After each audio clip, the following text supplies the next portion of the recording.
Quite a while back, I put out a community post asking you guys to share some of your photos with me so that I can make a video kind of talking about what I thought, some of the more beginner mistakes or some of the issues you may be running with when shooting your film photos. I know when I was first starting out, being able to ask one of my buddies who shoots film what I thought the issue was, or if there's any things I could improve compositionally or when exposing, or just looking for a photo in general. I think that information was really invaluable for me to learn quicker than I would have otherwise had I been shooting film photography pretty much alone. So that being said, I have 4 or 5 photographers picked out who sent me some of their photos, and I'm going to go through them, explaining what I think of the photos they sent me and if there's anything they can improve upon. If you want to be potentially featured in a future video like this, send me an email with your photos.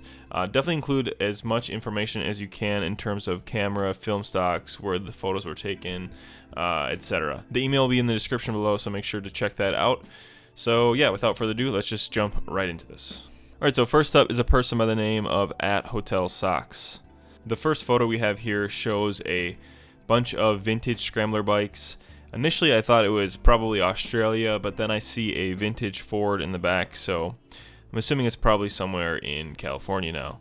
The next photo shows a similar scene, but it's of a younger man filling up the bike in the closest foreground to us with some trucks lined up on the left. Honestly, I think both of these photos are really interesting and show definitely a pretty niche motocross racing circuit, or whatever you want to call it. Something that I think would enhance these photos or just give some more context to them would be some closer up detail shots, maybe of the bikes, or even some portraits of either of these guys with the motorcycle. With that being said, I like that you do have people in the photos. I think it kind of shows a human element in it, which people are innately drawn to. And obviously, because the bikes are vintage and like the old truck in the first photo, it definitely fits the film photography vibe. So I love that. The next photo from HotelSocks is inside of a domed greenhouse or something, so it seems. I think this is a cool photo from the perspective that you took it, with the plants in the foreground, the path kind of cutting through all the foliage with the exit and the doors and all the man-made concrete structure. And then you also have the dome, which creates an interesting texture on the glass, especially on the right side. You see all this like haze, and it could just be dust, honestly, on the outside of the dome, but I think it does create an interesting texture and kind of dynamic, seeing these man-made elements with all these beautiful, especially colorful plants. I think for this one, a wider shot would be cool, seeing more of the dome, seeing more of the plants, but I think this is a really cool shot all in all. And the last photo is a wide shot of a beach somewhere, I'm assuming again in California. It definitely looks like somewhere in South California, if I had to take a guess. The first thing that stands out to me is the super grain. Holy shit, there is so much grain, especially in the sky. The sand hides a lot of it in the bottom frame, which is nice, but in the sky it is so grainy, it's crazy. So definitely take a look at the means of which you are scanning these, or the lab you're sending it to. I definitely think you could be getting higher resolution and higher quality scans of your photos, which will just make them better overall for sure. Alright, and next up is @filmstill_. I've been following him for a minute. I believe he's based out of Belgium, and his photos, needless to say, as you'll see, are just incredible. This first photo we have shows an old vintage tow-behind trailer with some foliage in the foreground, and then mountains and beautiful autumnal leaves between our camper and the background. As you'll see with a lot of these, there's honestly not much to critique. I think in a lot of ways he's a better photographer than I am, so it'd be tough to point out flaws in work that I think is, like I said, in a lot of ways better than a lot of the landscapes I've created. In this photo, I really love obviously all the colors, and it's so sharp. Even the mountains in the background are so incredibly sharp, and the dead shrubs in the foreground are also in focus. Just make it feel like such a high quality shot, and not really duping the audience into finding the subject by using a really low aperture, as the camper sticks out very distinctly within the woods. Next up shows a mountainscape with a little valley and some farmyard houses in the valley. This one is also a really cool shot. Again, the sharpness and just the amount of detail in the mountains and the colors in some of the shrubs and trees on the side of the mountain is just, it's incredible. You could honestly crop the top half of the photo with all just the mountainscape in it, and I think it would be an incredible photo as is there. That being said, I do think the photo could be a little bit wider, showcasing some more foreground of the river. there's this little grass patch in the very bottom left corner that I think if the lens was just slightly wider, we'd get a little more context to this river and see some more of the house on the left. I still think the composition works really great here, and the photo is super interesting. Next is another similar scene in the fall time with these hulking mountains in the background. Again, I'm kind of beating a dead horse here, but it's super sharp and I love how it's all in focus, and there's just so many different things that your eye kind of darts around to catch what's most interesting and see what's still in the frame. I know he's not from New Zealand, but a lot of these photos remind me kind of these fantastical landscapes that we would see in Lord of the Rings or some of these other fantasy-based narratives. They're all just such epic landscapes. Okay, and last up for this set, as I definitely could be sitting here all day looking at his photos and just being in awe. So with this one, when I pulled it up, I was kind of just toying around with the idea of cropping out the right side where we see all of the buildings. Yes, we lose some information and data here, but I think it is more interesting to cut those out, and instantly the photo looks much more remote, and we see this path in front of us in the foreground that looks like it's cutting through this insane remote mountainside. I know it's definitely because I'm American, but I for sure romanticize about these crazy hiking trips in national parks or the remoteness of some of the backpacking and BLM land we have in the United States as comparison to in Europe.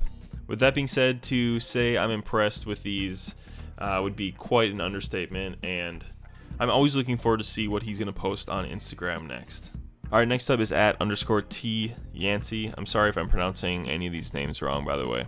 Following up the last set of photos, I wanted to showcase some more grounded and realistic beginner film photography photos.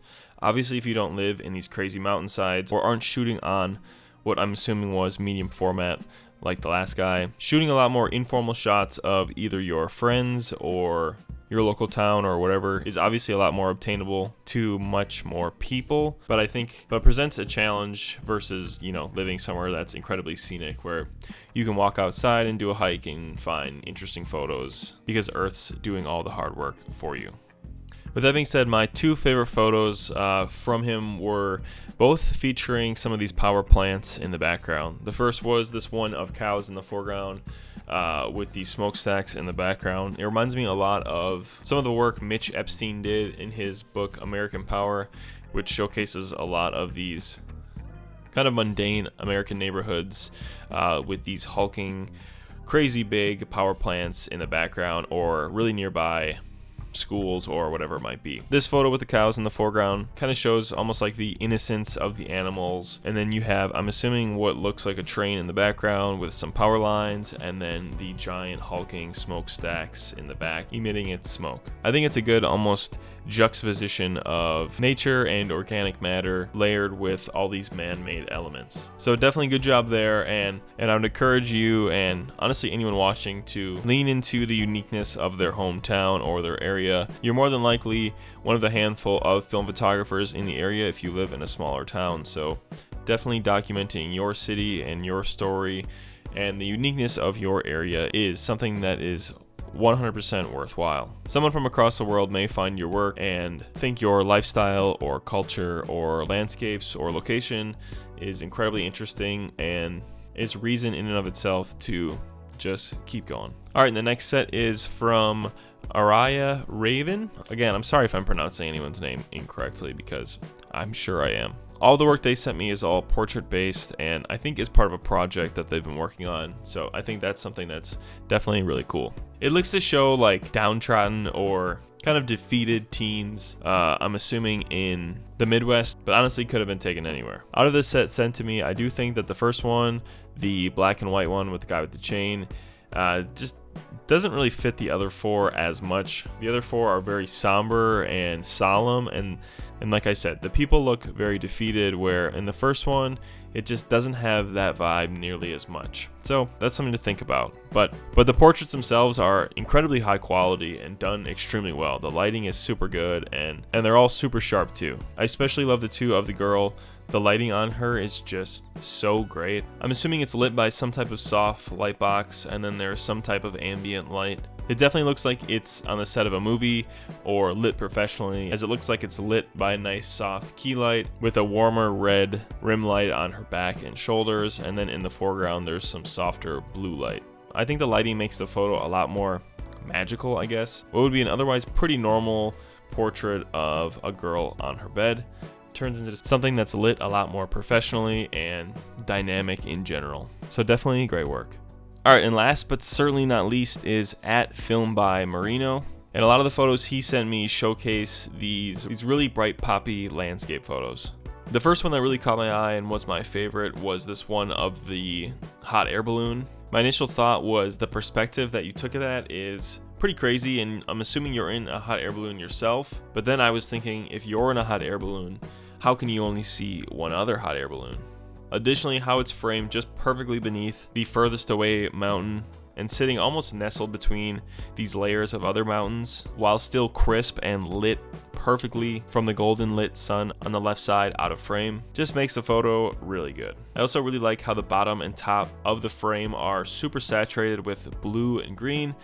And then as we get closer to that hot air balloon, it gets hazier or cloudier until we get to that air balloon, which is sharp as a tack. This next photo I think could have been honestly incredible, which isn't to say that it's not good as is now. But I think if you would have had a slightly wider lens and shot it on a tripod at a higher aperture, like f/16 or f/22, showcasing the entire scene and not cutting off this lamppost, with the lighting and the hard-shaped concrete lines and colors, it would look like one of those almost liminal spaces out of some type of fever dream or A24 film or something. Additionally, I do think the seagull on the right side kind of detracts, or honestly is just distracting to what otherwise is a pretty interesting photo. Alright, so I think I'm going to wrap it up there. I don't want the video to be like 30 minutes and get too drawn out or too in the weeds about the critiques on the photos. I think if nothing else, some self-reflection on your own photos and looking at some of your older photos and see how you could have improved or made the photos more compelling is a great exercise that anyone can employ, and you don't really need me to be doing that for you. Otherwise, let me know what you guys thought about each of these photographers and their photos in the comments below.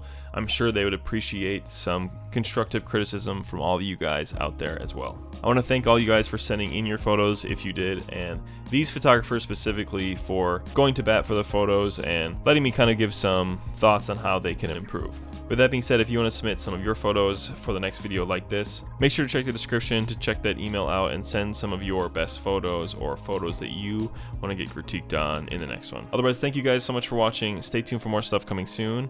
I think that's going to do it for this one. Yeah. Adios. Stay shooting. Stay safe. Peace out.